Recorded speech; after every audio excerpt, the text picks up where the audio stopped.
Não sei se já repararam esta imagem aqui atrás de mim, é a belíssima aldeia de Foz d'Égua, no centro-norte do nosso país, uma das muitas aldeias bem interessantes que nós visitaremos num dos nossos circuitos que vamos hoje partilhar convosco e que me encanta particularmente esta aldeia e, portanto, optei por colocar esta imagem de Foz d'Égua aqui por trás de mim. Espero que gostem desta imagem como aperitivo.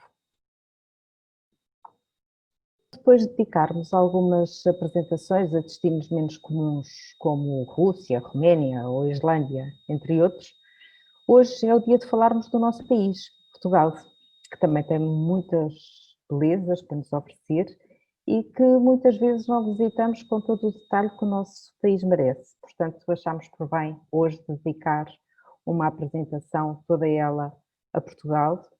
Inicialmente estava previsto que fosse metade dedicada a Açores e outra metade a Portugal continental. Nós vamos dedicá-la toda a Portugal continental e depois na próxima semana então dedicaremos aos Açores. Certamente que já nos aconteceu a todos pensarmos que conhecemos uma região ou uma cidade só porque já lá passámos antes e é tal sítio, já lá fui, já conheço. Só mais tarde, quando visitamos em detalhe, é que nos damos conta que afinal não conhecíamos exatamente tão bem como pensávamos. E se queremos conhecer o nosso país em detalhe, nada melhor do que o fazer na companhia dos guias especializados que nos vão dar a conhecer a história, as pequenas curiosidades de cada local, pequenos detalhes que por vezes quando passamos num sítio não olhamos com tanta atenção ou não pensamos com tanto detalhe, e quando alguém nos chama a atenção e quando alguém nos explica, pensamos, pois é, já passei aqui e nem dei por isso. Portanto, acho que todos nós certamente já tivemos situações destas. Dado que nos primeiros meses de 2021 ainda será demasiado cedo para podermos viajar para o estrangeiro e com toda a tranquilidade, e a pensar exatamente em todos aqueles que gostarão de conhecer o nosso país em detalhe, selecionámos alguns dos programas em Portugal que mais realizámos nos últimos anos e preparámos uma oferta específica que abrange um pouco de todo o país, de norte a sul. Para já, para aperitivo, deixamos com algumas imagens do nosso país.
Então, espero que tenham gostado deste cheirinho para nos aliciar o apetite. Vamos falar então exatamente dos nossos programas e daquilo que temos para vos apresentar este ano de 2021 como programas em Portugal. À semelhança do que acontece com os programas de seleções Oasis Travel para o estrangeiro, também os programas em Portugal têm princípios semelhantes e deixamos aqui um pequeno resumo. No que diz respeito a hotéis, trabalhamos sempre preferencialmente com hotéis de 4 estrelas ou, só em alternativa, hotéis de 3 estrelas que tenham qualidade que nós consideramos aceitável, quando não haja outras alternativas, ou 5 estrelas também, quando não haja alternativas de 4 estrelas, mas preferencialmente sempre 4 estrelas. E privilegiamos hotéis com o selo Clean and Safe. Como sabem, o selo Clean and Safe foi criado pelo Turismo de Portugal, com regras muito restritas, que implica que para se ter esse selo Clean and Safe é preciso fazer formação específica e cumprir com critérios rigorosos de segurança sanitária e, portanto, daí que nós privilegiamos hotéis com selo Clean and Safe que garantem que esses critérios são cumpridos. No que diz respeito a refeições, a grande maioria dos programas são em pensão completa, salvo muito raras exceções, mas todos eles, praticamente todos, são em pensão completa. E também aqui, no que diz respeito a refeições, privilegiamos restaurantes que tenham selo Clean and Safe. Para além de nós fazermos a nossa própria inspeção aos locais e sabermos que cumprem com os requisitos que nós consideramos essenciais para os nossos programas de seleções, mas para além disso privilegiamos os restaurantes com selo Clean and Safe. No que diz respeito ao autocarro, os nossos circuitos estão todos eles formatados para um mínimo de 15 passageiros e um máximo de 25 passageiros por autocarro. Isto é com o objetivo de que num autocarro de 49 lugares, por exemplo, quando temos 25 passageiros, que é o máximo que nós aceitamos nos nossos circuitos, mesmo que esteja o máximo de lugares que aceitamos inscrições, mesmo assim cada passageiro tem sempre a possibilidade de ter o lugar ao seu lado vazio e, portanto, isto parece-nos algo importante nos tempos que correm. Em relação a guias, todos os circuitos têm guias, são feitos com guias locais oficiais, porque também aqui nós consideramos que é importante não só levar as pessoas aos locais, mas dar-lhes a conhecer os locais, na verdadeira acessão da palavra. No que diz respeito a datas, como a grande maioria de vós saberão, nós suspendemos todas as nossas viagens nacionais e internacionais em março de 2020 e só retomaremos as viagens nacionais em março de 2021, as internacionais em maio de 2021. Portanto, não tivemos durante este período qualquer viagem em grupo, exatamente porque consideramos que é importante garantir toda a tranquilidade e toda a segurança das pessoas. No que diz respeito ao seguro de viagem, para além das já alargadas coberturas dos seguros de viagem ao Oasis Travel, que sempre tivemos e que sempre tiveram coberturas bastante alargadas, agora para 2021 incluímos também coberturas extra Covid em todos os programas de seleções, mesmo aqueles que são programas em Portugal. E estão aí os dois selos, o selo Clean and Safe, que a Oasis tem desde que foi implementado pelo Turismo de Portugal, e também o selo Safe Travels, que é um selo internacional atribuído pelo World Travel and Tourism Council e que tenho algum orgulho em afirmar que a Oasis foi uma das primeiras empresas em Portugal a obter o selo Safe Travels. E, mais concretamente, para que possam ter uma ideia das regiões abrangidas pelos nossos programas, aqui deixamos indicação no mapa de Portugal de cada um dos nossos circuitos que vamos fazer em março, abril e maio. Em março teremos apenas 2 partidas, porque ainda é relativamente cedo e, portanto, só temos essas 2 partidas e exatamente porque são temáticas e não são possíveis de realizar mais tarde, que é as amendoeiras em flor e as cerejeiras em flor. Todas as restantes viagens planeamos para mais tarde, a partir de abril, de forma a garantir que seja mais tranquilo e também não só mais tranquilo em termos do atual situação pandémica, mas também porque se aproveita melhor o tempo, os dias são maiores, a amplitude solar é maior, o tempo também está mais agradável e, portanto, a grande maioria das viagens serão em abril e maio. Então, começando pela primeira, a primeira será de 5 a 7 de março, as amendoeiras em flor na região de Barca d'Alva, e aparece aí essa linha alaranjada, que é a linha do itinerário que fazemos. Vamos até à zona exatamente das amendoeiras em flor, que é a zona do Alto Douro Vinheteiro. Depois a seguir teremos de 27 a 28 de março as cerejeiras em flor no Fundão, e aparece agora aí a linha verde com a indicação do itinerário até à região do Fundão. Depois passamos logo para abril, de 1 a 3 de abril, que é o fim de semana da Páscoa, teremos as aldeias de Xisto da Serra do Açores e outras maravilhas da região centro, que é este itinerário que agora vê em azul. É de facto uma região muito bonita, com muitos atrativos e muitas vezes esquecida. E, portanto, esse itinerário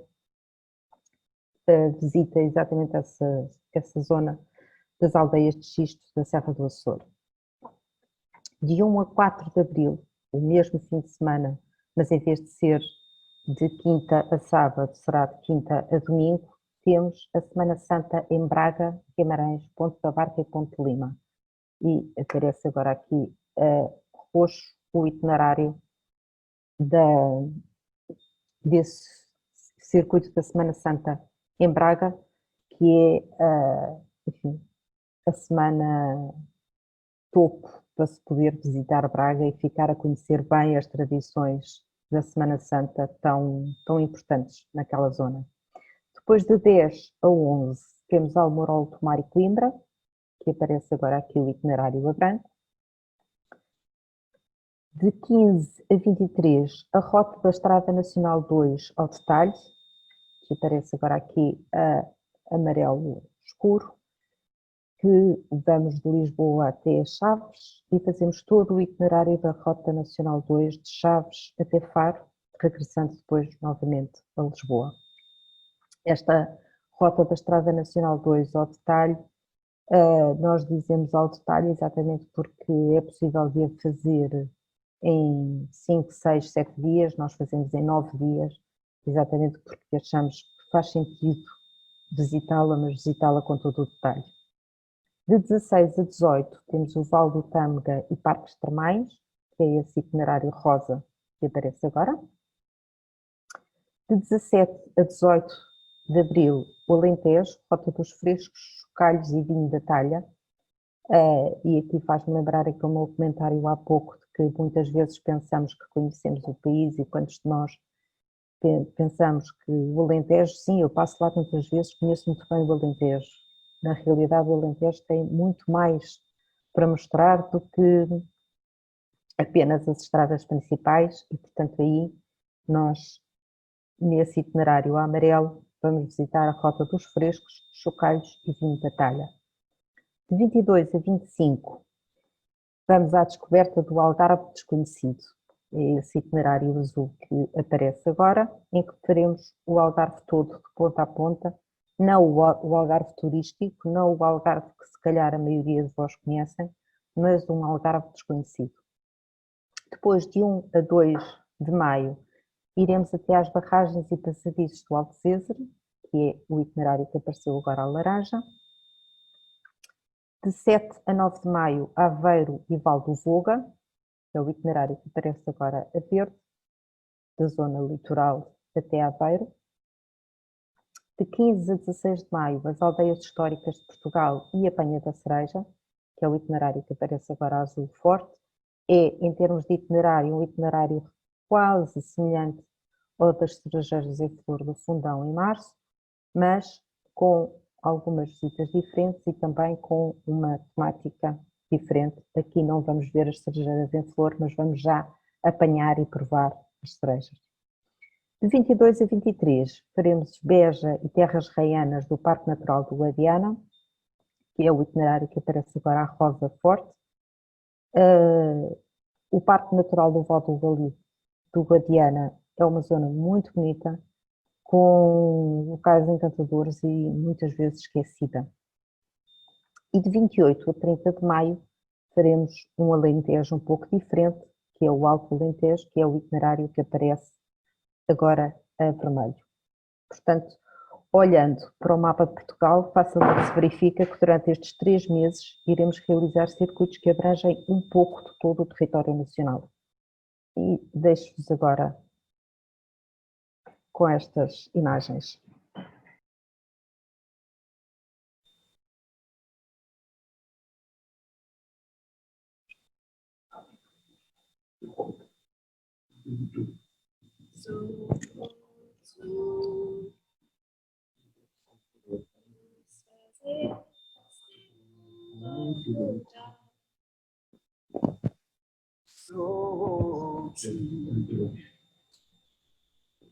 Podes fazer a escuridão brilhar.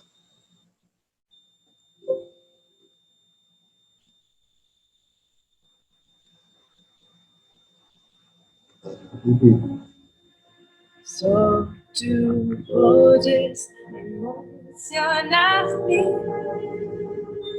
Trazer-me essa cor. Encher o meu coração. E amor. Só tu podes causar essa dança. Quando minha cara Tendo essa dança. Na minha tua mão, tu és o meu único destino. És o meu sonho real, o meu único sou tu. pode causar essa mudança. Quando me agarras, Eu entendo essa dança. dá-me a tua mão e mostra-me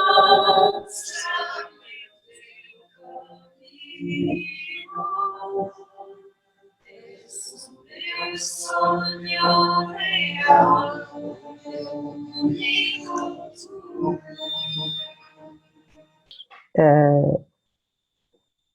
Mais umas belas imagens do turismo de Portugal. Nós somos considerados o melhor destino do mundo, foi como fomos considerados nos World Travel Awards, que é considerado os Oscars do turismo, neste último ano e já por alguns anos seguidos. Portanto, acho que estas imagens dão-nos um grande orgulho do país que temos. Então, passamos agora a cada um dos circuitos mais em detalhe e começamos pelo primeiro circuito, que é o Amendoeiras em Flores, em Barca d'Alva, 5 a 7 de março, e que aparece aqui. Aqui tem o itinerário que fazemos. Será a nossa primeira viagem após confinamento, sendo uma viagem de apenas 3 dias dentro do território nacional e com alojamento em hotéis cuidadosamente selecionados. Esperamos que já haja condições nesta data para irmos admirar o espetacular cenário das paisagens cobertas das amendoeiras em flores nesta região do Alto Douro.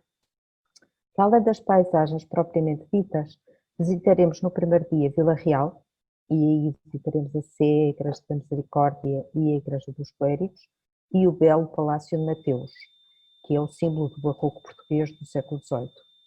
O exterior do edifício só por si já é muito bonito, como provavelmente muitos de vós se recordam pelas imagens do palácio. Mas visitaremos também o seu interior, ficando a conhecer um pouco sobre a família que o construiu e as atividades agrícolas relacionadas com a quinta. A primeira noite será passada no Hotel Mira Corvo, em Vila Real.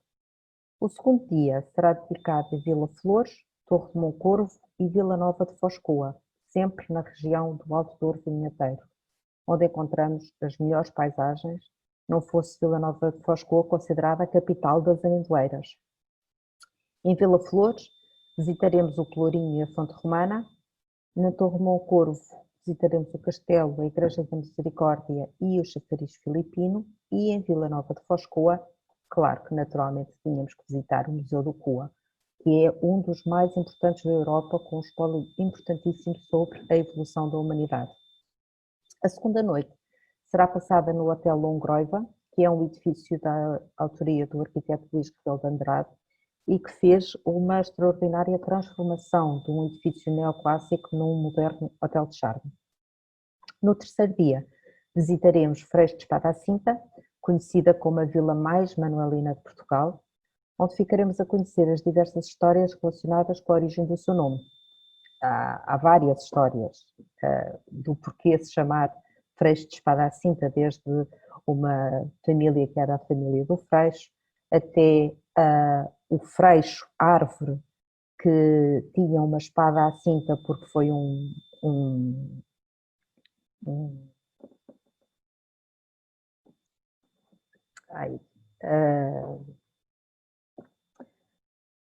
soldado em fuga que fugiu e colocou a sua espada à volta do Freixo, ou seja, enfim, há muitas histórias relacionadas com o nome desta localidade e ficaremos a conhecer todas elas. Visitaremos também Barca d'Alva, local que nos dá a sensação de estarmos parados no tempo, que dá-nos a sensação que estamos longe de tudo e de todos. E Figueira de Castelo Rodrigo, que é uma aldeia de praça medieval, onde visitaremos as muralhas do castelo do século XIII, as ruínas do Palácio Cristóvão de Moura do século XVI e a Igreja Matriz do século XII. Aqui está as imagens dos dois hotéis que utilizaremos neste circuito, o Hotel Mira Corvo e o Hotel Longroiva. Como podem ver, aquilo que eu dizia há pouco da arquitetura do Longroiva Hotel, que é, de facto, uma delícia. E a viagem seguinte será as Cerejeiras em Flor, no Fundão, nos dias 27 e 28 de março. Muitas vezes falamos em visitar o Japão para ver as cerejeiras em flor e esquecemos que também temos em Portugal uma região com uma beleza semelhante, que é a região do Fundão.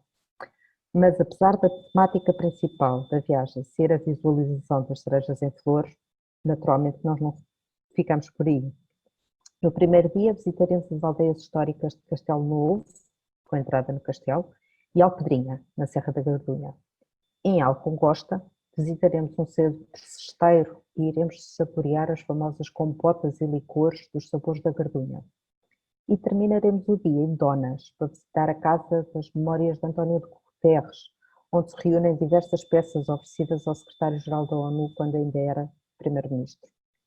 O alojamento será no Hotel Alambique de Ouro, no Fundão. No segundo dia, depois de conhecer um pouco da cidade do Fundão, visitaremos a aldeia histórica de Belmonte, interessante não só pelo seu castelo, que visitaremos naturalmente, mas por toda a história ligada a uma das mais antigas comunidades judaicas do nosso país. Aqui visitaremos o Ecomuseu do Zézer, o Museu do Azeite, o Museu Judaico, naturalmente, o Museu à Descoberta do Mundo Novo e o Centro de Interpretação da Igreja de Santiago, que inclui também o Padrão dos Cabrais. Aqui temos umas imagens do Hotel Alambique de Ouro, muito agradável e, uma vez mais, com selo Clean and Safe. E a correr, já estamos em abril e chegamos às aldeias de Xisto da Serra do Açor e outras maravilhas da região centro, que faremos de 1 a 3 de abril. Aí, como podem ver, a imagem da aldeia de Foz d'Égua, aquela que eu logo no início da apresentação dizia que tinha por trás de mim. Temos também em baixo a aldeia do Piódão, muito característica das aldeias de xisto. Uma imagem da estrada que se faz até chegar à aldeia do Piódão e, mais à direita, o Templo Ecuménico Universalista. Tudo isto, aquilo que iremos visitar durante estes 3 dias. Apesar de ser uma das mais belas regiões do país, esta região não tem sido tão promovida quanto merecia, pelo menos, enfim, na minha opinião. O que até não é mau de todo, pois assim mantém as suas características mais reais e genuínas para quem as visita, como nós. Se as aldeias de xisto são muito interessantes e já mereciam por si só uma visita, neste caso adicionamos ao programa muitos outros pontos de interesse que tornam o programa ainda mais apetecível. No primeiro dia, começaremos por visitar Penacova, que tem uma vista espetacular sobre o Rio Mondego e onde aproveitamos para provar as deliciosas nevadas, um bolo tipo pão de ló, com doce de ovo e coberto de açúcar, daí se chamar nevadas, porque parece que está coberta de neve. Depois, à saída de Penacova, passamos pelas livrarias do Mondego. E porquê se chamarem livrarias do Mondego? São formações rochosas de quartzitos que parecem estantes de livros, porque todas as rochas estão na sua posição vertical, encostadas umas às outras, e por ter esse aspecto de uma estante de livros, se chama Livrarias do Mondego. A seguir, passamos pela barragem da Agueira e por Santa Combadão. O alojamento nesse dia será em Tábua, onde visitaremos a Capela dos Milagres, uma curiosa capela do século XVIII, de planta hexagonal, que enfim, não é muito comum, é das poucas capelas de planta hexagonal do nosso país, e que tem uma característica também já pouco comum no nosso país, é que ainda tem bancos dedicados às famílias financiadoras da reconstrução da capela. Já não é muito comum e ainda existe nesta Capela da Senhora dos Milagres, em Tábua. No segundo dia, iremos de Tábua até ao Piódão, ao longo do Rio Alva, através da Vô, Ponte das Três Entradas, Vide e Foz d'Égua. Hoje é um daqueles dias em que o almoço será num local inesquecível.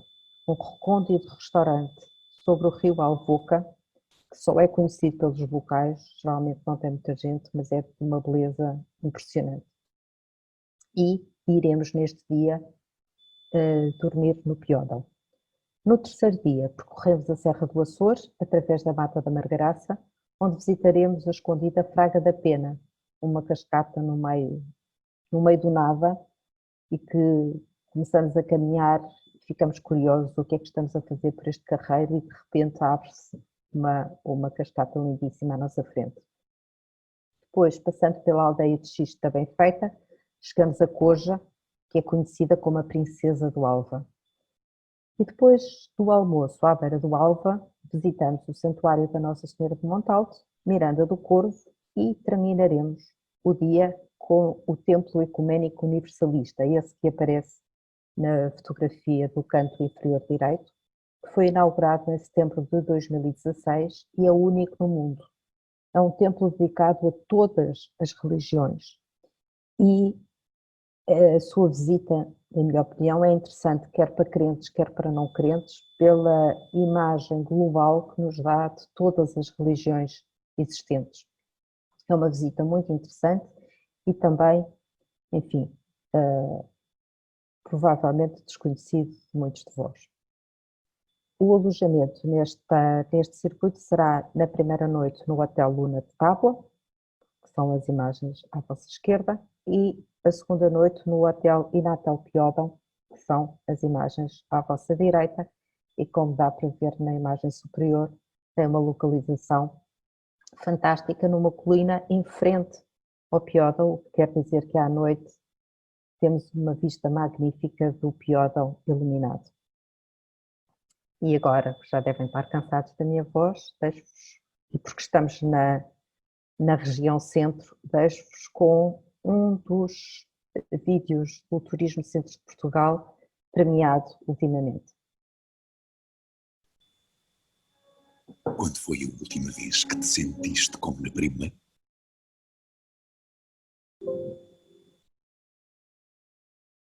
Vez? Como na primeira vez que viste o mar? A primeira vez que sentiste a areia nos pés? Que inspiraste o ar puro da serra? Ou a liberdade de partir à descoberta? Os recomeços têm isso de bom. Podemos voltar a sentir tudo como se fosse a primeira vez, sem importar quantas vezes o fizemos.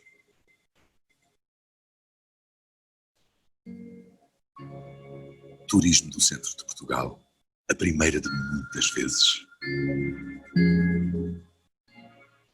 Saímos agora do centro de Portugal e vamos para uma zona um pouco mais a norte. Vamos para a zona de Braga, Guimarães, Ponte da Barca e Ponte de Lima. 1 a 4 de abril, portanto no fim de semana da Semana Santa, de quinta a domingo. A Semana Santa em Braga é por si só um acontecimento que só por si já merecia uma visita a esta região. Não só pelas atividades religiosas que se fazem em Braga nesta época, como pela história cultural que lhe está associada. Mas neste circuito, a Semana Santa é apenas um mote para nós visitarmos toda esta região em detalhe.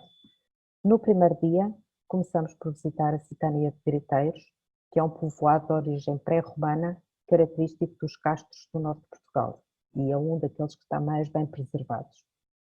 Depois da Citânia de Biriteiros, vamos até Guimarães e aí visitamos o centro histórico, as suas ruas medievais, o interior dos Passos dos Duques de Bragança, do século XV, que foi, enfim, é um dos lugares de topo de Guimarães, e o Castelo de São Miguel. Foi neste castelo que nasceu Dom Afonso Henriques e ainda hoje se pode ver, uma pequena curiosidade, ainda hoje se pode ver a pia batismal na igreja de São Miguel, no castelo, onde o nosso primeiro rei foi batizado, ou pelo menos onde alegadamente terá sido batizado. Depois de Guimarães vamos até Braga e, sendo quinta-feira santa, depois do jantar, podemos assistir à procissão do Senhor Ecce Homo, que evoca o julgamento de Cristo, quando Pilatos dirigiu-se à multidão e proclamou Ecce Homo, que em latim quer dizer eis o homem. Esta procissão começa na Igreja da Misericórdia. A Igreja da Misericórdia é essa que está a cerca de 950 metros do hotel.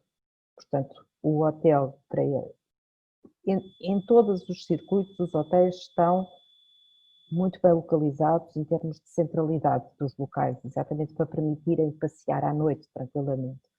Neste caso aqui da Semana Santa em Braga, era ainda mais importante a localização do hotel, que é para permitir a seguir ao jantar as pessoas poderem livremente participar ou assistir às diversas procissões e às diversas atividades que existem relacionadas com a Semana Santa.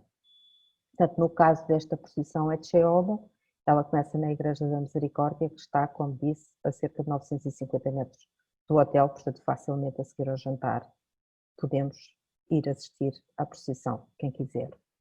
O segundo dia é totalmente dedicado à visita de Braga.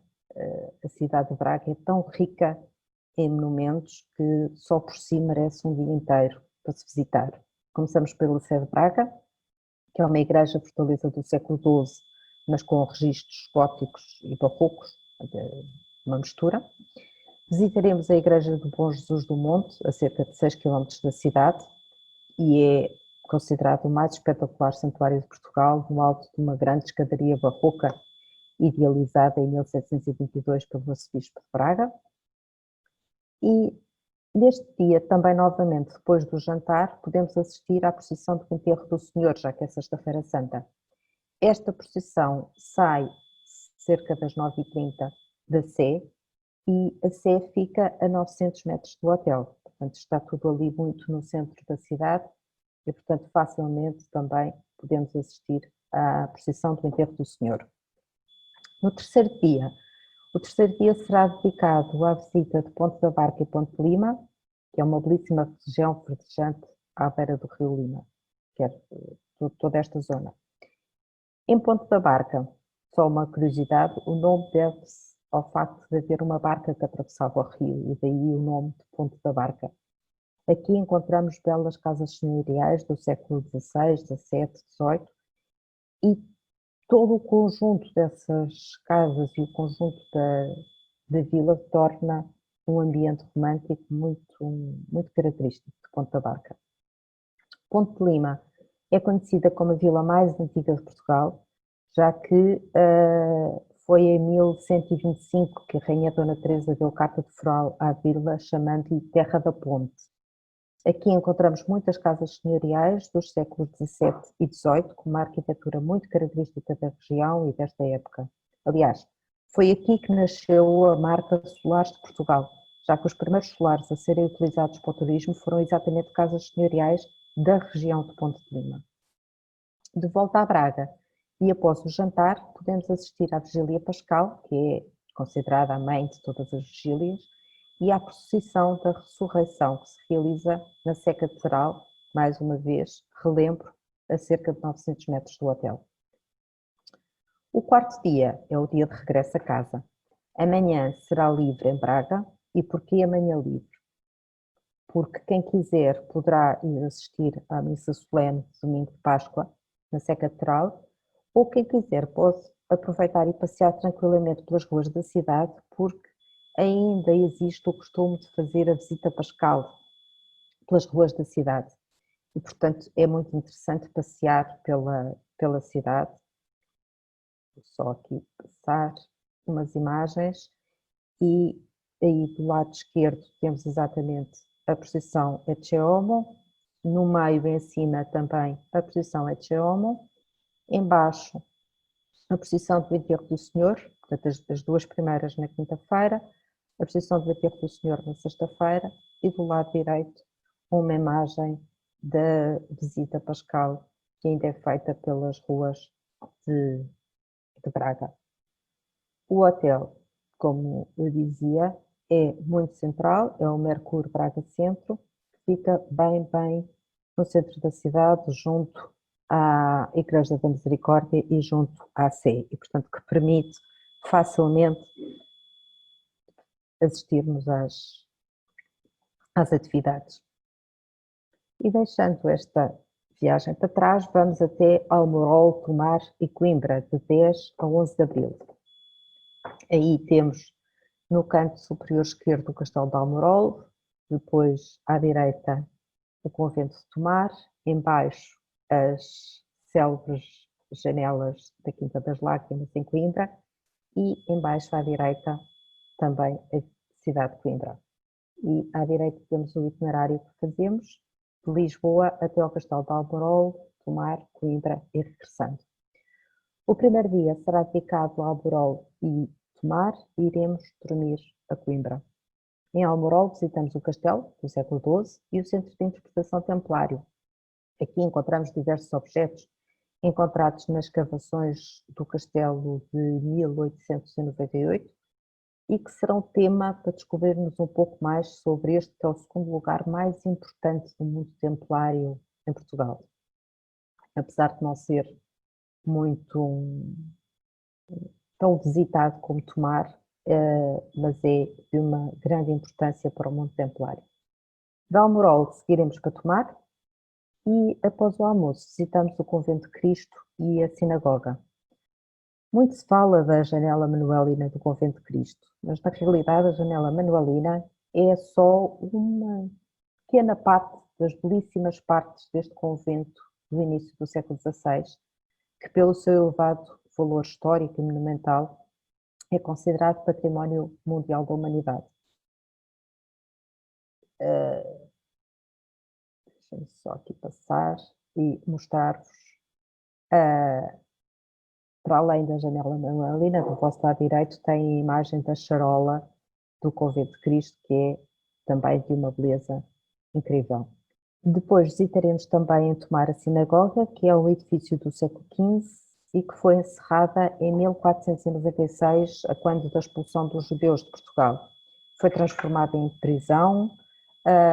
No século XVII é referenciada como ermida de São Bartolomeu e no século XIX até serviu como palheiro, celeiro, arrecadação, enfim, com funções perfeitamente impensáveis. Mas felizmente, em 1923 foi comprada por um judeu polaco que a doou ao Estado português e foi então classificada como monumento nacional e atualmente visitável. A comunidade judaica já existia em Tomar no início do século XIV, em 1315, e foi responsável pelo crescimento da cidade nos séculos seguintes, XIV, XV, XVI. Vamos então para Coimbra e, claro, que estando em Coimbra, à noite, a seguir ao jantar, era inevitável. Temos que assistir a um espetáculo de fados de Coimbra, que é sempre as delícias de qualquer pessoa que visite a cidade de Coimbra. No segundo dia, então, visitamos Coimbra em detalhe. Começamos pelo Museu Nacional Machado de Castro, no antigo Paço Episcopal e na localização do Fórum da antiga cidade romana da Emínio. Visitamos a Universidade de Coimbra, incluindo a Capela de São Miguel e a Biblioteca Joanina do século XVIII, e também, só por curiosidade, em 2018, a nossa Biblioteca de Coimbra foi considerada pelo livro Taschen, que é uma grande referência no mundo do turismo, como uma das mais belas bibliotecas do mundo. Também uma outra curiosidade, quando nós vemos a cidade de Coimbra, vemos sempre, e vemos a universidade, vemos a torre, essa torre do século XVIII, que começou a ser chamada de Torre da Cabra. E porquê Torre da Cabra? Porque em tempos idos, agora já não, mas em tempos idos, era o som do sino dessa torre que começavam e acabavam as aulas na Universidade de Coimbra. E, portanto, os estudantes começaram a dizer que parecia o som de uma cabra e ficou até hoje como a Torre da Cabra. A Universidade de Coimbra é a universidade mais antiga do país, foi criada em 1290 pelo rei Dom Dinis, mas na realidade só foi definitivamente fixada em Coimbra em 1537, porque de 1290 até 1537 a universidade andou no vai e vem entre Lisboa e Coimbra, mas o que é certo é que desde 1537 que está fixada em Coimbra e é uma das universidades mais antigas do mundo ainda em funcionamento. É Património Mundial da Unesco. Depois do almoço, vamos fazer um passeio de barco pelo Rio Mondego e vamos visitar o Jardim da Quinta das Lágrimas, claro, com a célebre fonte dos amores que eternizou a história de amor de Dom Pedro e Dona Inês. Aqui vemos a Biblioteca Joanina, do vosso lado esquerdo, belíssima, e do lado direito uma imagem da Universidade de Coimbra com a dita Torre da Cabra. Nós ficaremos alojados, nesta viagem, no Hotel Tivoli Coimbra, que é bem no centro da cidade de Coimbra. E passamos agora àquela que é mais longa das nossas viagens nacionais, o mais longo do nosso circuito, que é a Rota da Estrada Nacional 2, ao detalhe, que faremos de 15 a 23 de abril. A Estrada Nacional 2 é a maior estrada portuguesa que atravessa o país de norte a sul ao longo de 738 km, de Chaves até Faro. Em 2020 foi especialmente divulgada, não só por se ter fomentado o turismo interno, pelas razões que todos sabemos, mas especialmente porque fazia 75 anos, já que esta estrada foi planeada em 1945, portanto fazia em 2020 75 anos. Fazer a Estrada Nacional 2 é realmente percorrer o país de norte a sul, e num país com características tão diferentes de região para região, fazer este percurso de norte a sul parece que estamos a fazer uma viagem muito longa, através de vários países. Tal é a diferença que nós encontramos do norte e do sul. Claro que há muitas formas de fazer a Estrada Nacional 2, de bicicleta ou de mota, entre amigos desportistas, a correr sem ver quase nada, só para dizer aos amigos que fizemos a Estrada Nacional 2, ou visitando todo o percurso em detalhe e usufruindo dos mais diversos pormenores. É fácil de adivinhar. Nós optámos por esta última alternativa, como é lógico. E por isso mesmo é que sugerimos um percurso de 9 dias. Podíamos fazer em 5, 6, 7, não, vamos fazer em 9 dias. Com 9 dias, claro que não é a versão mais económica deste percurso, mas é seguramente a mais interessante, pelo menos na nossa opinião, e por isso é que a fazemos assim. No primeiro dia, para não tornar a viagem tão cansativa, não iremos diretamente de Lisboa até Chaves. Passamos por Guimarães, para visitar Guimarães e almoçar tranquilamente. Em Guimarães visitaremos o Centro Histórico e o Castelo de São Miguel. Só uma curiosidade, o primeiro nome de Guimarães era Vimaranés, por isso é que os habitantes de Guimarães se chamam vimaranenses, é porque vem do nome Vimaranés. Só um pequeno toque aqui. Claro que eu não vos posso contar muita coisa, nem posso contar tudo, porque senão perdi o interesse de fazer as viagens. Portanto, só dou assim uns toques. No segundo dia, começamos por visitar o Castelo Medieval de Chaves, a Torre de Menagem, as igrejas de Santa Maria Maior e da Misericórdia e a Ponte Romana de Trajano. O passeio a pé pelo centro histórico de Chaves é uma delícia. Permite-nos admirar as tradicionais varandas de Chaves e é uma cidade que, mais uma vez, parece que parou no tempo. Tudo é muito próximo umas coisas das outras e claro que o percurso do centro histórico tem que ser feito a pé. Depois terminamos a visita no Parque Termal, com almoço, e de tarde visitamos as termas e o Parque de Vidago. O Parque de Vidago era uma das estâncias europeias de maior prestígio durante a Segunda Guerra Mundial e felizmente está bem tratado, está bem recuperado e é uma delícia de ser visitado. Vamos dormir em Vidago, no Hotel Primavera Perfume, que é mesmo em frente ao Vidago Palace. No terceiro dia, saímos de Vidago e vamos visitar o Parque Termal das Pedras Salgadas, onde se combinam na perfeição os antigos edifícios termais, por entre o jardim, conforme vamos passeando ao longo do jardim, vamos vendo os diversos edifícios, desde o antigo casino até às termas propriamente dita, e esses edifícios mais antigos combinam-se na perfeição com as novas infraestruturas de turismo de linhas muito modernas. É muito curioso de ver esta combinação e que ficou perfeita. Depois, de caminho para Vila Real, visitaremos o Palácio de Mateus, que já falei há pouco, que é um dos edifícios mais espetaculares do barroco do norte de Portugal, ou não tivesse sido feito por Nicolau Nasoni, que foi o mesmo arquiteto que fez a Torre dos Clérigos, no Porto, e que era brilhante.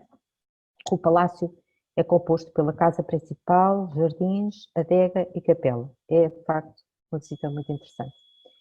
Em Vila Real, na confluência dos rios Corgo e Cabril, com as serras do Alvão e do Marão em plano de fundo, Vila Real é também conhecida pela grande quantidade de casas blasonadas.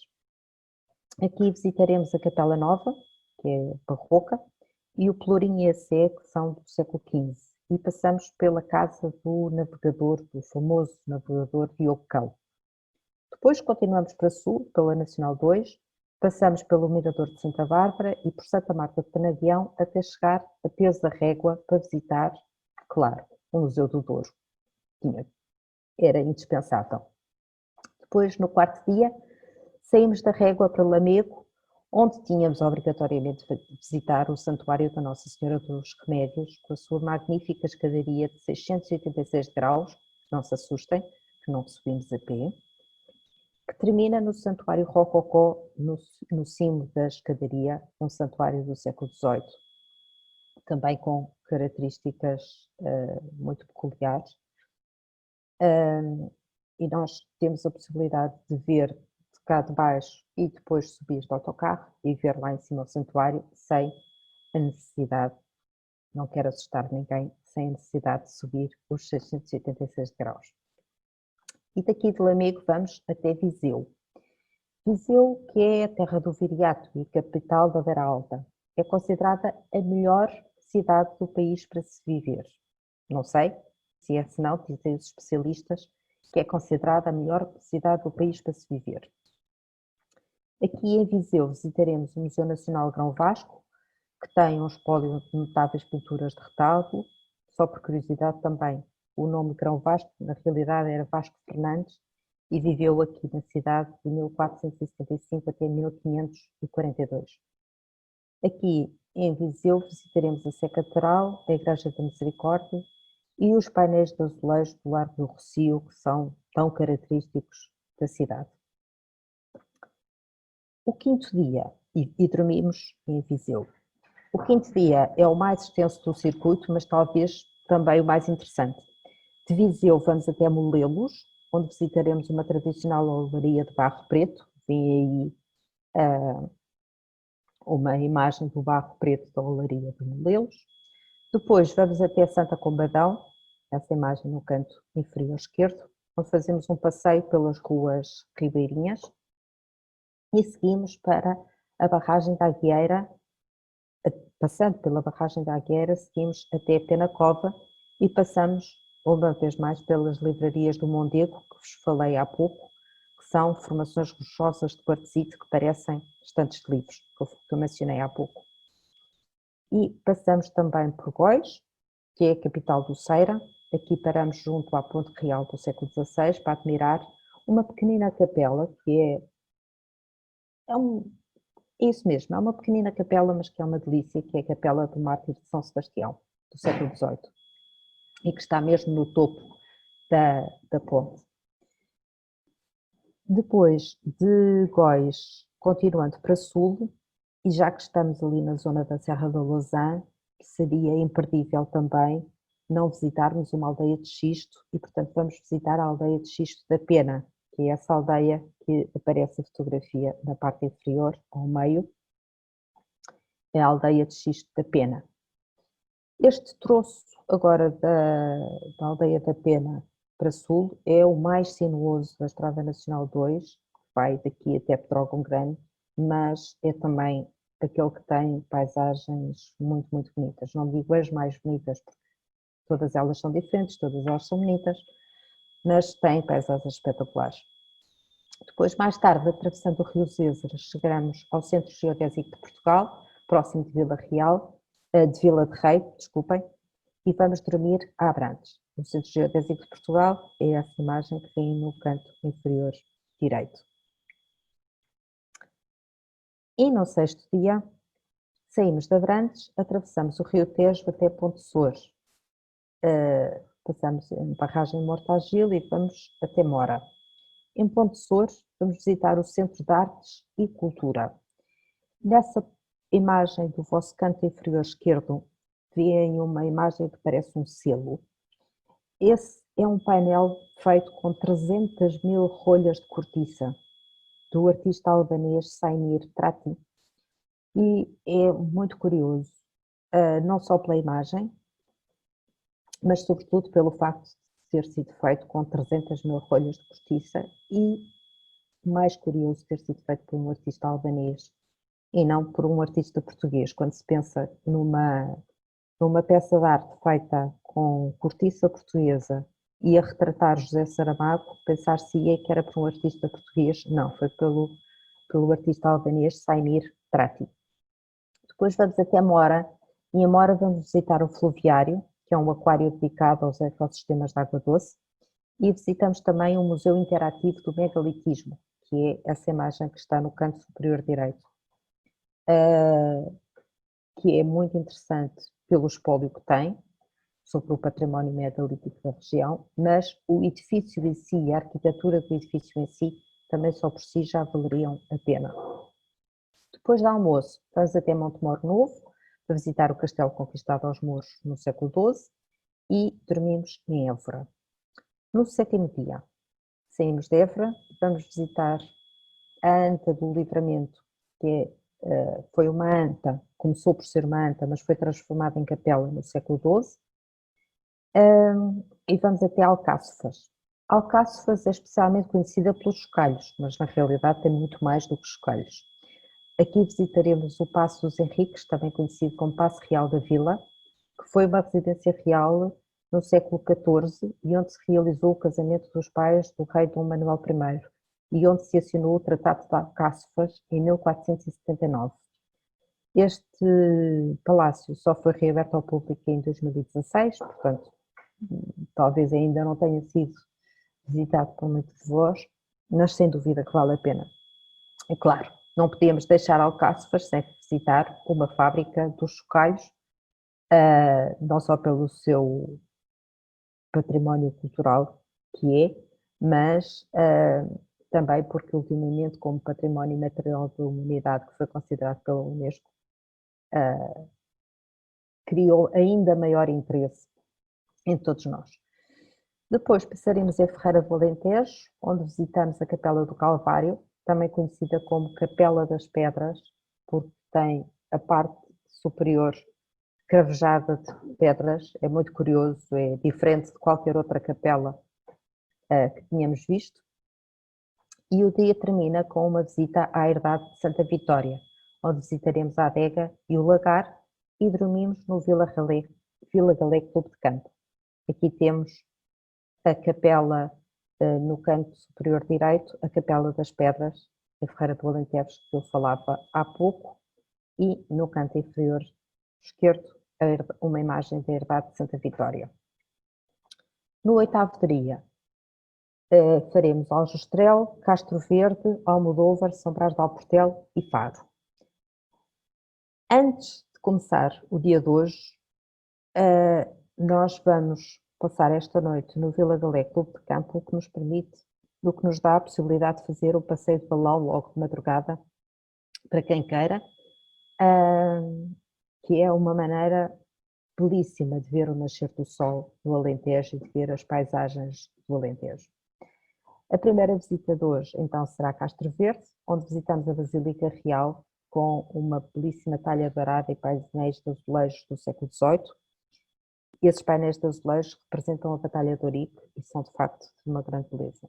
Almoçamos em Almodóvar e seguimos para São Brás de Alportel pela estrada da Serra do Caldeirão, uma breve paragem no Mirador do Caldeirão, e essa estrada permite-nos exatamente entrar no Algarve, vendo em detalhe o Algarve mais rural, com uma imagem do Algarve muito diferente daquela que temos se formos pela autoestrada.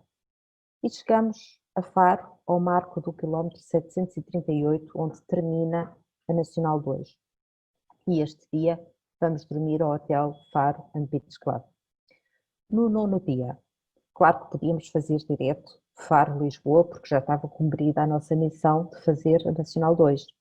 Mas, mais uma vez, nós, estando em Faro, era quase um crime voltar para Lisboa sem ir visitar o centro de Faro, visitar a cidade de Faro, como deve de ser, ficar a conhecer o centro histórico, a Sé Catedral e ir visitar Almancil. Almancil, a igreja de São Lourenço de Almancil, é essa imagem que aparece embaixo do lado direito e que tem belíssimos painéis de azulejos do século XVIII. E pronto, e assim acaba o nosso trajeto da Rota Nacional 2. Deixo-vos aqui com a indicação de quais são os hotéis que vamos utilizar. Cada dia temos um hotel diferente, exatamente porque o objetivo é não perder tempo na estrada para a frente e para trás, mas sim aproveitar o mais possível o tempo para fazer visitas. E para aproveitar o mais possível o tempo, vamos dormindo em locais diferentes, cada vez mais a sul. Portanto, primeiro ficamos no Hotel São Francisco, em Chaves, depois no Hotel Perfume, Primavera Perfume, em Vidago. Aqui, depois, na Régua, será ou no Delfim Douro ou no Villa Collection Douro, um dos dois. Mas, como podem ver pelas fotografias, as duas primeiras fotografias são do Delfim Douro, as duas seguintes são do Villa Galé Collection. Ambos são hotéis muito simpáticos. Depois Depois em Viseu ficaremos no Hotel Grão Vasco. Chama a atenção, como veem, mais uma vez, todos hotéis com selo Clean and Safe. E continuando para sul, ficamos uma noite no Hotel Luna Turismo, Hotel Turismo de Abrantes. Depois no Evrohotel em Évora. O Evrohotel tem a vantagem também de estar localizado bem no centro próximo do centro da cidade. Depois o Vila Galé Clube de Campo na Barragem do Roxo e no final em Faro, no Hotel Faro and Beach Club. E como entretanto já são 7h05, por um lado já devem estar cansados de me ouvir e por outro lado já está em cima da hora, deixo-vos com o último vídeo do dia e voltaremos na próxima terça-feira. Eu voltarei no final do vídeo só para ver se eventualmente há alguma dúvida, algumas questões que queiram colocar, têm, como tenho dito nas sessões anteriores, no canto inferior, na zona inferior do vosso ecrã têm um ícone que diz bate-papo, portanto qualquer questão, qualquer dúvida que tenham, estejam à vontade, coloquem e deixo-vos então com este pequeno vídeo sobre o Alentejo, até porque foi a última região visitada antes de chegarmos ao final da nossa Rota Nacional 2, portanto deixo-vos com algumas imagens do Alentejo.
Terminamos hoje assim a nossa apresentação. É sempre bom voltar aos locais onde fomos felizes, diria eu, como moral deste último filme que vimos. Na próxima semana cá estaremos de novo. Entretanto, durante esta semana espero voltar-vos a ver na próxima semana e, entretanto, espero que fiquem todos bem, em casa. Agora, é curioso, depois de mostrar estas imagens todas, dizer fiquem em casa, mas sinceramente, agora é a altura de ficar em casa. E como dizia aquele vídeo do centro de turismo, do turismo do centro, haverá tempo para passearmos, haverá tempo para sermos felizes por esse mundo fora. Agora é tempo de ficarmos em casa, de ficarmos recolhidos e preocupados connosco e com aqueles que nós amamos. Portanto, fiquem bem, fiquem recolhidos e voltaremos a ver-nos na próxima terça-feira às 18. Obrigada uma vez mais por vosso tempo. Obrigada.